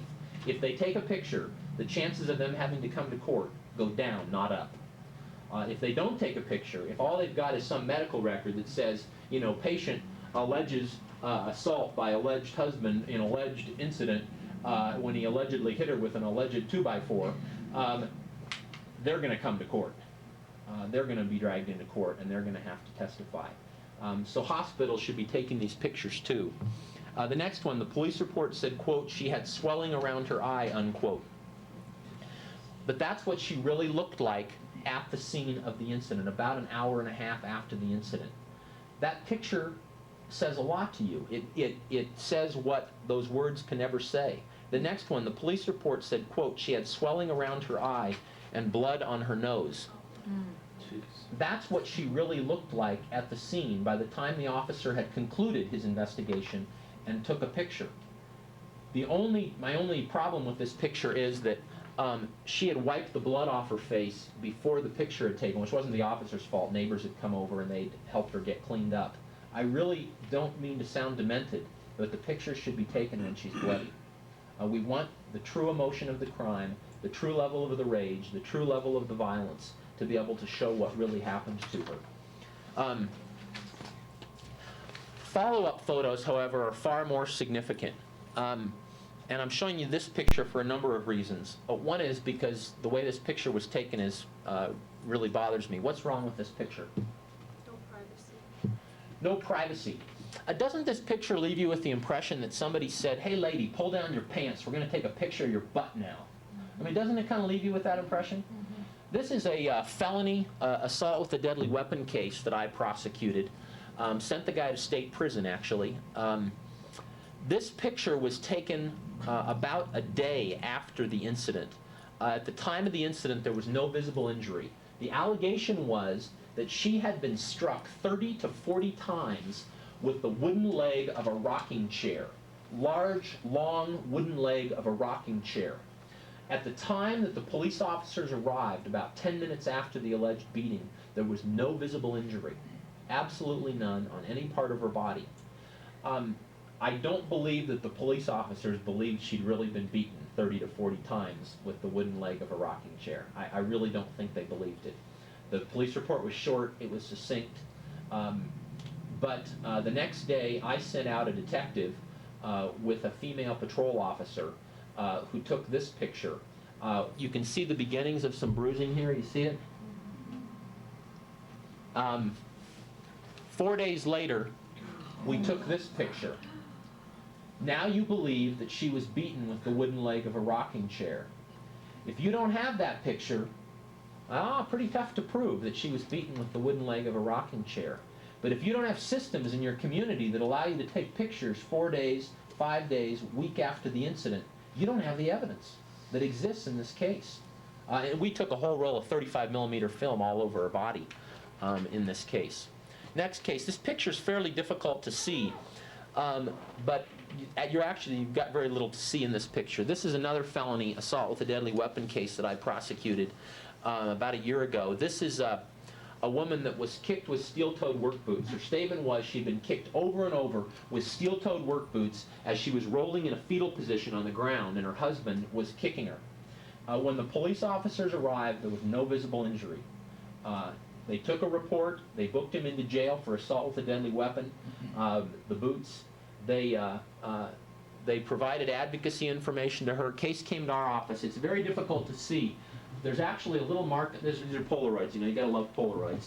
There's a little mark on her arm right here, and there's a little tiny mark in the fatty tissue down there. This is taken almost 36 hours after the incident. 48 hours after the incident, this was a picture from the upper part of her leg. This is, however, what she looked like a week after the incident. That's not shadowing, by the way, at the bottom. She was black and blue literally all over her body. Now you believe she was kicked with steel-toed work boots. If you don't have that picture a week after the incident, it's pretty tough to prove to a jury that she was kicked with steel-toed work boots when there's no visible injury. The reality is, as any of you know who are in the medical profession, it takes time for the blood to get to the surface of the skin. Ruptured blood vessels may or may not bleed to the surface. That's true. There may be times when there's significant injury and there's no bruising. The letter that I read to you yesterday from the defendant who wrote to his 4-year-old after beating his wife with the broomstick and breaking it on her. Very little injury. And we had some scratches and a couple minor bruises on her body. Very little visible injury. The blood never did get to the surface of the skin. I believe reading his note, and based on her statement, he beat the crap out of her. But we didn't have a lot to show for it. But in this case, obviously, we did. Interestingly enough, there's the other leg. Same victim, same day, a week after the incident. The bleeding pattern was quite different. She hadn't suffered quite the trauma to that side of her body as she had on the other side. Quick comments. These are all in your materials. We use specialized reporting forms now in our jurisdiction. We have a body diagram in our police report. We have special boxes to check that document the victim's emotional condition, the batterer's emotional condition, whether paramedics or ambulance company or firefighters were involved. It's a form that supplements a narrative police report. It's not a replacement for a narrative, it's just a supplement. You have that in your materials. You also have our follow-up investigation protocol, which talks about what detectives are required to do. And you also have victim supplemental interview forms, which are forms that we use with volunteers in our prosecutors' offices to supplement what the police officers don't have the time to do or the detectives don't have the time to do, particularly in misdemeanor domestic violence cases. And there's a sample form in your materials that we use in that regard. Real quickly, you call them excited utterances here. We use a lot of hearsay in our cases. I mentioned this yesterday. We train our police officers in how to document all hearsay statements. We train medical providers. We talk to anybody who's come in contact with a victim who's not in a confidential relationship to document hearsay statements. The victim may make excited utterances to the police officers. She's traumatized, she's scared, she's upset, she's hysterical, she's crying, she says, "My husband hit me, my boyfriend beat me." That statement is often admissible in court, even if the victim is not there to testify 6 months later. It can be testified to by the police officer. She may make them to her children. In the case I showed you with the woman who was beaten with the leg of the rocking chair, I had a statement that was admitted at the felony preliminary hearing from a 2-year-old child. A 2-year-old child who never would have been competent to testify, never would have been old enough to testify in a courtroom. But her statement at the scene came in as an excited utterance, or what we call a spontaneous declaration. When she was at the police department with her mother, holding her mother's hand, this 2-year-old said, and I quote, "Daddy, kick your ass," unquote. "Daddy, kick your ass." The judge ruled that statement was admissible. It's completely trustworthy. It's completely trustworthy. You should have heard the defense attorney try to argue that this statement shouldn't come in. Well, Your Honor, we have no idea whether or not this is a fabrication or not. We have absolutely no idea whether this statement is really trustworthy. And I know it's hard to believe that I could ever be sarcastic in a courtroom, but I stood up and I said, "Your Honor, imagine it. The 2-year-old thinking to herself, gee, how can I get Dad in trouble? What could I say that could possibly get Dad in trouble? Maybe I'll say something like, Daddy kick your ass. That's it. That's what I'll say." I mean, but the reality is children are making statements. They're talking at the scene. And if they're asked to say something, they will talk by police officers and by others. So children may be witnesses or may be those making those statements. The victim may or may not call 911 first. In my experience, the higher you go up the economic scale, the more likely a victim is to call someone else other than 911 when she's first battered. She may call her mother. She can make an excited utterance to her mother. That statement could be testified to by her mother. If her mother receives a phone call from her hysterical daughter who says, Joe just beat me and hit me and I need help, that statement could be admissible in court, even if it was never recorded, even if it was never given to a law enforcement agency. So we need to remember that excited utterances can be made to somebody else besides the police officer. Paramedics, I've mentioned, doctor, nurse, 911 operator. Admissions by the defendant. I've mentioned the incredible importance of documenting statements the defendant makes. He may make them to police officers. In my experience, the best statements are usually in the patrol car on the way to jail. They're not usually the Mirandized statement. They're either the statement in the car on the way to jail, or they're the statement made before he's arrested. The what happened. You know, the initial thought that he has before he starts really thinking it through. He may make them to the victim. I always, when I have a victim on a witness stand, I'm always going to ask her, did he say he was sorry after this incident? Because he does. And it's been amazing to me that even when I've had a victim on the stand who is testifying for the defense, saying, no, this didn't happen, this was my fault, you know, I really hit him first, when I say to her on the witness stand, and I'm always very careful when I have a victim in that position testifying for the defense, but when I say to her, when I'm cross-examining her, did he call you from jail and tell you he was sorry? She says yes. Almost instinctively, she says yes. It's true. But even when she's lying to protect him, she won't say no to that question. And if she says no, it doesn't really make any sense, because the jury doesn't believe it.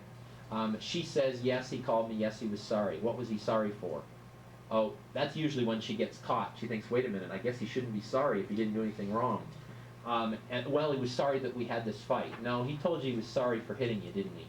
And very often she'll say yes, even if she's recanting her story on the witness stand, because that's what he said he was sorry for at that point in time. Not 6 months later when he said, hey bitch, you better testify for me or I'm losing my job and we're losing our house and we'll be out on the street and it'll be your fault.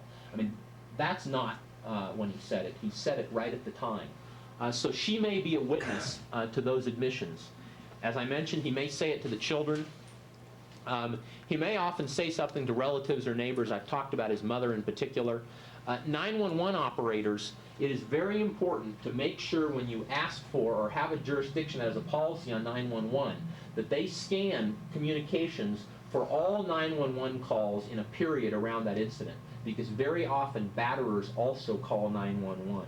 The more sophisticated they are, the more likely they are to call 911, because they think, wait a minute, I've got to get my 2 cents in here to protect myself so I don't get in trouble.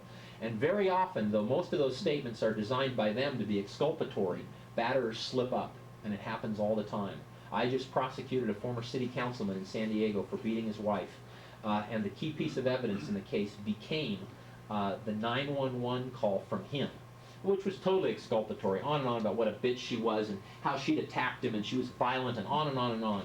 But at one point in the conversation, he says, all I did was lovingly restrain her. She was attacking me, and I lovingly restrained her to the ground, and she bumped her noggin on the floor, concrete garage floor that he was slamming her head on. But she bumped her noggin on the floor, and I'm sorry, but it's just like housebreaking a puppy. You know, I just rubbed her nose in it, that's all. So, I mean, prosecutors lay awake at night thinking about cross-examinations like that of defendants on the witness stand. I mean, here I have him on the stand saying, you refer to your wife as a dog, don't you? No, I don't. I love my wife. No, you refer to her as a dog. No, I don't. Well, you've called her a bitch. Well, that's true. You know what a bitch is, right? Well, yeah, I know what a bitch is. So you do refer to your wife as a dog. Have you ever referred to your wife as a dog in any other context? No. You ever refer to your wife as a dog in this incident? No, absolutely not. I love my wife. She's violent. I care about her. She needs help. And bam, 911 call, puppy dog. I mean, the look on his face when he turned to the jury and said, well, I guess I did call her a puppy dog.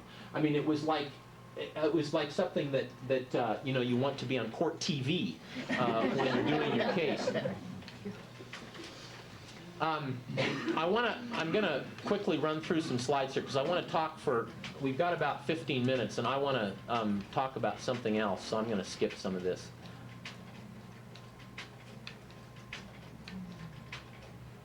Oh, I do want to talk about diagrams for just a minute. This is E.T. as a domestic violence victim. This is how not to do a diagram in a domestic violence case. If you don't have photographs, or even if you do, diagrams can be incredibly important. It's why we have them on our form. It's why when we try a case in a courtroom, we have a body diagram of the victim always. This actually came from a case I tried about 4 years ago. And I'll admit it was my fault. I had a police officer on the witness stand who was not particularly interested in testifying appropriately in front of a jury in a domestic violence case. And I will admit that I kind of lost my temper with this officer, because he was saying, you know, it was one of those, you know, I arrived at the alleged scene and alighted my vehicle and, you know, approached the alleged victim. And I got kind of tired of that. But then we got to the phone part, and he said, we got the picture part, and I said, did you take photographs of her injuries? No, I didn't. Why not? Because there wasn't a camera available. Well, did you call for a camera? No, there's never a camera available. So how do you know if there wasn't a camera available? Well, because I've always called before, and there just aren't cameras available for these kinds of things. So I said in front of the jury, I said, how are we supposed to know, officer, what the victim looked like at the scene? You were there, you saw her. He said, well, I remember what she looked like. And I said, well, why don't you come draw her for us? Which was not a good way to handle a domestic violence case. So the officer drew her, and the jury began to laugh. And the officer was very mad at me, and rightfully so, because I was handling it inappropriately too. And he finished his drawing, and the judge said, Mr. Gwinn, let's take a little break. And your witness. And so we took a break, and I gave the officer a ruler. We went down to our waiting room where they have paper and rulers. And the officer drew her again. What's so significant about this picture? It was the first time I realized that when you use body diagrams in domestic violence cases, you can show things that photographs will never show. Not only was he able to mark abrasions on her legs that I truly believe would not have showed up in a Polaroid, but we got the fingerprint marks on her arms, we got the swelling of the face. These X's represent areas where she said she was hit and had pain, but no visible injury. Now I've got a body diagram that records the testimony of this officer saying she had pain but no visible injury. And that body diagram, which now looks something like this is from a spousal rape case I did about a year ago. We also have these diagrams that don't have sexual anatomy on them. This body diagram is going to end up getting marked up by every witness who saw any visible injury or who heard complaint of pain, statement of then existing physical state of the victim, and mark that. And that body diagram, which in our case is about a 4-foot tall, blown up, that's just a coroner's diagram that we use, that's going to go in the jury room with the jury. So the jury is going to be able to have the victim there whether she testifies or not in the form of pictures and a body diagram. That becomes incredibly significant when the jury's sitting in the jury room thinking, well, she's not here, she is there. She's sitting there staring at them. And it doesn't hurt the fact that it's a coroner's diagram. I actually had a jury about 2 years ago where they realized that it was a coroner's diagram, and that became their big argument was, you know, she could be dead someday if we don't prosecute, which probably is misconduct by a jury. But nevertheless, it worked because the jury knew that it was this was actually normally used as a coroner's diagram. We still haven't gotten to the courtroom yet, and as I've said over and over again, what's important about these cases is what happens before you get to the courtroom. This is what's so significant. Documentation, investigation, workup, everybody that has any part in the evidence chain helping to provide evidence that can prove this case, even if the victim doesn't testify. In our jurisdiction, by policy, we will charge every incident in a complaint or information or indictment that happens within the statute of limitations that ethically we believe we can go forward on. The problem in domestic violence is we're always like this. We're looking at this one incident. As Ann talked about this morning, at this one incident, all you're seeing is a sliver of the relationship. But when you can charge everything that has gone on in this relationship that you can document through a victim or through a witness, you suddenly are able to show a jury an incredible pattern of behavior. And now it's all admissible too because you've charged it. So we charge that prior conduct in multiple cases. And what happens there is you end up showing the jury the true spectrum of the violence in the relationship. The other thing we do is we charge misdemeanors and felonies. About 4.5 years ago, almost 5 years ago now, when I started handling felony domestic violence cases, I was amazed that most felony prosecutors wouldn't charge a misdemeanor in a felony case because they didn't want the jury to end up with a compromised verdict. You know, you charge some guy with armed robbery, and if you also charge him with, you know, illegal entry, you don't want a jury to compromise and convict him of a lesser offense when they should have convicted him of armed robbery. I understand that. In domestic violence cases, though, that fear is not warranted. What happens is if you have a felony domestic violence case and you have a history of prior misdemeanors, you should charge them all, because then that's going to show the jury the real pattern of conduct. And all those other incidents aren't going to make them want to compromise verdict. It's going to make them want to hang the guy at sunrise. That's what it's going to make the jury want to do.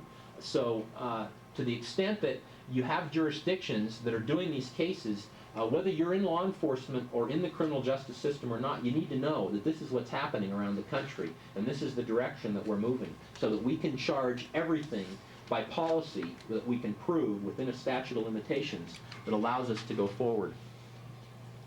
Yeah? What does it take in California to charge felony? Well, when we first started back in 1985, as far as our intervention effort, I would say that you had to have broken bones in order to have a felony domestic violence case. And even then, we prosecuted a lot of broken bone cases as misdemeanors. Today, as I'm not talking arrest, I'm just talking filing. As far as filing a felony case, we're going to have medical treatment, stitches, or a weapon. If a weapon was involved, that could aggravate it to a felony. We've now passed a number of statutes that make felony conduct out of what is normally misdemeanor conduct, TRO violations that become stalking, TRO violation with a prior. There are lots of other cases in which we're able to aggravate it. And our DA's office, interestingly enough, over time has truly elevated the number of cases they're prosecuting as felonies. It's about, I don't know, 10, 12% maybe of all of our cases prosecuted are felonies. It was probably 3 or 4% when we first started. So we've come a long ways. In my opinion, we haven't come nearly far enough. I think if the truth be known, if you were to study your state statutes, probably a good third to a half of your domestic violence cases could legally be prosecuted as felonies. It's just not happening. And it's not happening in our jurisdiction either, for a lot of different reasons. Before you even, again, get into the court, you've got to talk about how you're educating the court. And some of this can be done through a task force or a coordinating council. It doesn't have to be done by a prosecutor or a law enforcement agency. In relation to prosecutors, though, number one is the prosecutor's responsibility. We file trial briefs in every domestic violence case we take to trial. A written trial brief that has a statement of the facts, all the law, the jury instructions, what we anticipate is going to happen in the case. Everything is laid out for the judge, and it's filed on the day of trial in every case that we handle. Really now, felony and misdemeanor. What that means is that my attorneys come into court far more prepared than anybody else that prosecutes any other kind of crime, because most prosecutors don't file trial memorandum or trial briefs in misdemeanor cases, let alone in a lot of felony cases, as you know, they don't do it either. But number 2, 3, and 4 are things that others of you can be involved in besides the prosecutor. Number 2, somehow judges have to be made aware of statistics and the emotion of domestic violence. That can be done by having shelter advocates go and meet with them to let judges know the resources that exist in your community and let them know what you're experiencing or concerns that you have. It can be done in court by information given by law enforcement to judges when they meet with them on a search warrant. It can be done by prosecutors at bail hearings. This happens in our jurisdiction regularly. It's a big complaint from the public defenders. I'll have a prosecutor in our arraignment department saying, Your Honor, we want bail set on this case in the amount of $25,000 in a misdemeanor domestic violence case. And I know you all think California's a crazy place. But the reality is that in 1985, our bail schedule for a misdemeanor domestic violence case was $500. Today, the lowest level misdemeanor domestic violence incident has a bail schedule of $2,000. And that bail schedule goes all the way up to about $25,000. And it's not uncommon for us to have bail set at 25 or above in misdemeanor domestic violence cases. A lot of the reason is because we're giving this to the judge. We'll have an attorney in the arraignment department saying, Your Honor, the fact that the victim and the defendant are separated now does not make the victim safe. In fact, she's in more danger than she has ever been. 75% of the women who die in this country every year die after separation. She's more likely to die now than ever if you release her from jail. Now, the response to the defense bar is absolutely fascinating. Objection. What exactly is the objection? The prosecutor is quoting statistics. It's common knowledge. This is NIJ stuff. This is FBI information. This is common knowledge. Anybody that works in the field of domestic violence knows this. The court could take judicial notice of the fact that 75% of the women who are killed in this country are killed after separation. the public defender can't win this argument. They just can't win. The worst that happens is the judge says, no, I can't consider that, I'm going to strike it. That's fine, because the judge has already heard it. And it's going to go into the computer, and the judge is going to be cognizant of that in the future. That's the reality of it, and that's the process that goes on. Number 3, orienting them to the intervention effort when they come on the bench. We meet with every judge that comes on the bench in San Diego County. Either a representative of the DA's office or the city attorney's office meets with the judge when they come on the bench. They get our protocols and our policies in a binder. We say, we're part of the Domestic Violence Council here in San Diego. If you have any problems, call us. There are some sample trial briefs in here. This is what you can expect from our prosecutors. We'll be looking forward to working with you. You know what else that says to the judge? It says you're accountable, Your Honor, for what you do in these cases. Even though we're working to build a partnership with you, you are going to be accountable for how you handle these cases. And the reality is, even in small jurisdictions, that has to happen. The community ultimately has to hold the court system accountable for how they handle domestic violence cases. As you can imagine, there are times in our jurisdiction where I'm not exactly popular with some people. Ann Odell knows better than anybody that when you find my body in the ditch, there are going to be so many suspects in the case that they're not going to know where to start. And certainly some of those suspects will be judges who we have held publicly accountable for their conduct in domestic violence cases after they have failed to be privately accountable for how they're handling these cases. But the reality is that if you orient them from the beginning to what you're trying to do, the vast majority of judges want to do the right thing. They want to do what's going to bring justice and what's going to make the victim safe, and they will become part of your effort. Then finally, if all else fails, just put them on your mailing list. You create a council in your jurisdiction, put every judge in your jurisdiction on your mailing list. We mail to every judge in our county. I have all 200 plus of them in our database for our council, and when mailings go out, they go to every judge. Do they read them? Probably not. I don't really care. They get an envelope, and they get a letterhead from the San Diego Domestic Violence Council on a regular basis. I don't care if they read it. The reality is they know we exist, and they know what we're trying to do. And slowly over time, I think it does socialize the judges to be more interested in our effort. I just want to hit a couple things real quickly in relation to trial. How many prosecutors do we have here, just so I have a sense of it?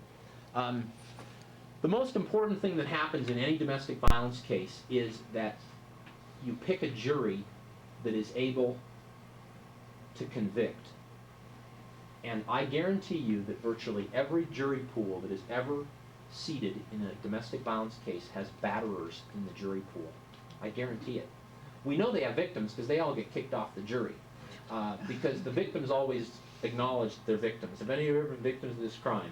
I had a panel about a year ago in a case I tried. 6 women, first 12 in the box, 6 of the 12 raised their hand and said they'd been struck at some time in their life by an intimate partner. The defense got them all kicked for cause off the jury, which in my mind was outrageous. That was an improper handling by the judge, because a lot of them said they could still be fair. And the judge said, no, I think it'll be better for all of you to go. So 6 of the first 12, all women, all gone for domestic. Now, have any of you ever been involved in conduct like this, committed acts like this? Nobody's going to raise their hand. Actually, that's not true. One woman did raise her hand and said, well, I once, got in kind of a struggle with my husband and I slapped him. Boom, she's gone. Okay, probably one woman who used an act of self-defense maybe in a domestic violence, she's gone. Anybody else? Nobody else. Well, where are we? How do we find the batterers in this jury panel? The typical prosecution juror that I would want in a burglary or an armed robbery or a hand-to-hand sale drug case is not necessarily the juror that I want in a domestic violence case. I've got to identify people that may be batterers. And that's my goal. My goal, and the way I do that is basically twofold. One, I start asking the jury. If I get 5, you get some time to question your juries? You get a lot more time here, I think, than we do. I get to about 5 to 10 minutes in a misdemeanor and about 15 minutes in a felony. We've gone to a federal voir dire system, so the judge does almost all of it. But I can do everything I need to do in 5 to 10 minutes. Ladies and gentlemen of the jury, how many of you heard the phrase, the victim wanted to press charges, the victim wanted to drop charges? Everybody raised their hand. Ladies and gentlemen of the jury, will you still follow the law even when you learn that that has nothing to do with the law in this case or the law in this state? Whether the victim wants to press charges or drop charges is not relevant in any way, shape, or form to whether or not the defendant committed the crime. Will you still follow the law? The jury starts scratching their heads. Wait a minute, what? Press charges? Drop charges? Ladies and gentlemen of the jury, this is the state of California against the defendant. This is the state of Montana against the defendant. It's not Smith versus Smith. This isn't a divorce action. It's not a civil case. This is a criminal prosecution. I'm the prosecutor. I'm designated to prosecute this defendant in this case for the state. Well, now their mentality's starting to shift a little bit. And I'll pick a juror that looks real interested, and I'll say, you know, Mr. Jones, you're walking down the street with your wife, and a total stranger walks up and grabs your wife and pushes her into the wall. Do you have any problem with that being a crime in this state? No problem at all. Kick his ass. Mr. Jones, you're walking down the street and you grab your wife and push her into the wall. Is it the same crime? The amount of time that it takes to answer that question is directly proportional to the likelihood that that person has personal issues with domestic violence. The longer it takes to answer that question, the bigger question should be in a prosecutor's mind of whether that person should be on the jury. I mean, I've had jurors, the first thing they do, cross their arms. Not a good sign. Then they start to think, and you can see the wheels spinning. Like, did he see me do that? I mean, how hard did I push her? And, I mean, it's a fascinating dynamic, but somehow you've got to get to that level. This case I tried with the former city councilman, we got so far as to say, I said to the jury, ladies and gentlemen of the jury, if you have ever laid a finger on your spouse that wasn't in love, we need to know about it before we can decide whether or not you should sit on this case. And if you want to do that in private, outside the presence of the jury, that's fine. And we're not just talking about you doing that. We're talking about you or anyone close to you. Well, you know what? Voir dire gets real long. And you know why? Because if you make it so that they can say, well, I need to talk, but it looks like it's not necessarily them. It might be their neighbor or their friend or their sister or their mother. And you do it privately, they're willing to talk, and hands go up. And in this last case, I think we identified 6 males who were batterers. We got them into the judge's chambers. You know, sir, can you tell us what you're referring to? Well, my wife and I get in fights. I mean, we fought, pretty much like any couple. Yeah. And has there been physical? Just pushing and shoving. I mean, it's nothing. We're not hitting each other or anything. Well, thank you, sir. He's done. Let's go down the line. That happens. It happens in the judge's chambers. So that process has to go on. Let me just hit these 3 and then we'll be done because it's lunchtime. This is the #1 goal of a domestic violence case, is to recreate the emotion of the crime. If you cannot recreate the emotion of the crime as a prosecutor, you will not be effective in these cases. The jury has to feel it. When the police report says, he said, when the victim's statement in the police report is, he said he'd take the kids and I'd never see him again if I ever called the police. That's not what he really said. What he really said is, if you ever call the police again, I'll take the kids and you'll never see them again. Never! That's what he really said. And if the jury doesn't somehow feel that, they won't care. They won't care. So somehow that has to be recreated. Whether it's a 911 tape, or it's photographs, or it's good hearsay statements, or it's your closing argument to a jury, somehow they have to feel it in the courtroom. And if they feel it, they will care, particularly if there are kids involved. If that has to be the button that you push, then that's the button that you have to push in the criminal justice system to get people to care. Planning your order of witnesses obviously is significant. If you're ever involved in a criminal case of domestic violence as a witness or as an advocate, and a prosecutor puts the victim on the witness stand first, you need to tell them to call Casey Gwinn in San Diego or call the National College of DAs, because they shouldn't be doing it. Because when you put a victim on the witness stand first, what it says to the jury is, this is Smith versus Smith. When you put a police officer on the witness stand first, it says this is a crime. Now it's interesting because we had to change our policy. We have a policy in our office. My boss doesn't like cops in uniform on the witness stand. He just feels like it's better to have them in a suit and tie or in a business suit. Not me. I want him there with the gun and the baton and the mace and the handcuffs. I want it all. And a little food on their shirt. That's great. I want it all. And when they get on the witness stand, I want them to tell me that they've gone through the police academy and they've been specially trained in how to investigate domestic violence cases. And they know exactly what to do when they get to the scene. And they know how to assess credibility. And they know how to make a decision about what needs to happen. And they made a decision after a complete investigation in this case to arrest the defendant and to submit this case for prosecution. I want all that, and I want that at the very beginning, before my victim is on the witness stand. In this case I tried with the former city councilman, my victim was the number 6 witness out of 12. I didn't think she was going to be a good witness, so I kind of hit her in the middle. She turned out to be a pretty good witness. But she was not the focus of my case. I had 12 witnesses. She was just one of 12 witnesses in the case that proved that he was guilty. So order of witnesses can often be very significant. And then finally, as I mentioned, I think we need to decide whether or not we're going to call a victim who doesn't want to testify. I hope there comes a day in this country when we actually are able to make that decision mutual. It's not just the prosecutor deciding whether or not a victim needs to testify. It's the victim deciding with the prosecutor whether or not she needs to testify.